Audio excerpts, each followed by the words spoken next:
உங்களை live beautiful சேனலுக்கு வரவேற்கிறோம். நம்ம இன்றைக்கி எதை பற்றி பார்க்க போகிறோன்னா, குழந்தைலேருந்து பெரியவங்க வரையும் இப்போ சளி, ஜுரம், காய்ச்சல்னு சொல்கிறாங்க பார்த்தீங்களா. இப்போ பெரியவங்களுக்கு பார்த்தீங்கன்னா புடக்கழுத்து வலி, கால் குத்தல் இப்படியெல்லாம் சொல்லுவாங்க. அது நம்ம வீட்டில் இருக்கிற மூலிகை வச்சு நம்ம எப்படி சரி பண்ணுறதுன்னு நான் இன்றைக்கி சொல்ல போகிறேன். எங்கள் வீட்டில் பாருங்கள் 3 வகை நொச்சுத்தலை இருக்குது.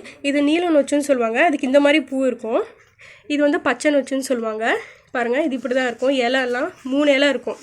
ஒரே இலையில் 3 இலை இப்படி விட்டுருக்கோம். இது ஆர்டினரி நொச்சுங்க. நம்ம எல்லா இடத்துலையும் இந்த நொச்சு கிடைக்கும். இது 3ல் எது கிடைச்சாலும் ஓகேங்க, நீங்கள் அதை வச்சு செய்யலாம். நெக்ஸ்ட் தைலம் இலை யூஸ் பண்ணிக்கோங்க. மறுபடியும் இது திருநீற்று பச்சைன்னு சொல்லுவாங்க. மாலையிலெல்லாம் வச்சு கட்டுவாங்க பார்த்தீங்களா, அதுதான். இது கற்பூரவள்ளி. நம்ம சளிக்கெல்லாம் சாப்பிடுவோம் பார்த்தீங்களா, உப்பு வச்சு, அந்த இலை தாங்க. இப்போது எங்களுக்கு நிறைய ஜுரம் இருக்குது, எங்களால் குளிக்க முடியாது அப்படின்னு சொல்கிறவங்க ஆவி கூட பிடிக்கலாம். ஆவி பிடிக்கிறப்போ இது 2 ஓமம் 2 ஸ்பூன் போட்டால் போதுங்க. இப்போ வாங்க இது எப்படி செய்கிறதுன்னு பார்க்கலாம். நான் ஒரு குண்டால் தண்ணி எடுத்து வச்சுருக்கிறேன். இந்த குண்டால் பாருங்கள், நம்ம ஒரு இலையாக போட ஆரம்பிச்சிடலாம். தைலம் இலை போட்டுட்டேன்.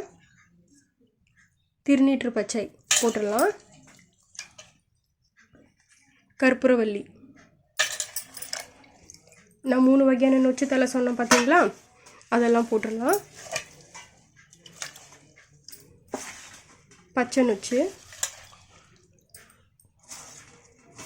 வீட்டாண்டே கிடைக்கும்னு சொன்ன பார்த்தீங்களா, ஆர்டினரியாக எல்லா இடத்துலையும் கிடைக்கிற நொச்சு தாங்க இது.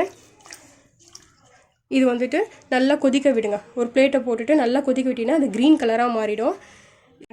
இப்போ 1/2 hour நல்லா கொதிக்க விட்டுட்டேன். நான் க்ரீன் கலராக மாறும்னு சொன்னேன் பார்த்தீங்களா, இந்த மாதிரி க்ரீன் கலராக மாறிடும். இதை நம்ம ஃபில்ட்ரு பண்ணி குளிக்கலாம். 2 to 3 times நீங்கள் யூஸ் பண்ணிக்கலாம். இல்லை எங்களுக்கு கொஞ்சம் ஃபீவர் இருக்குது, எங்களால் குளிக்க முடியாது அப்படின்னு நினைக்கிறவங்க இதில் 2 ஸ்பூன் ஓமம் போட்டு நீங்கள் ஆவி பிடிக்கலாம். 2 வயசு குழந்தைலேருந்து எவ்வளோ பெரியவங்க வேணாலும் இதை யூஸ் பண்ணலாங்க. இது ஒரு 3 to 4 times கூட நீங்கள் யூஸ் பண்ணுங்கள். உங்களுக்கு நல்ல ரிலீஃப் தெரியும். இந்த வீடியோ உங்களுக்கு பிடிச்சிருந்தா மறக்காமல் லைக் பண்ணுங்கள், ஷேர் பண்ணுங்கள், கமெண்ட் பண்ணுங்கள், சப்ஸ்கிரைப் பண்ணுங்கள்.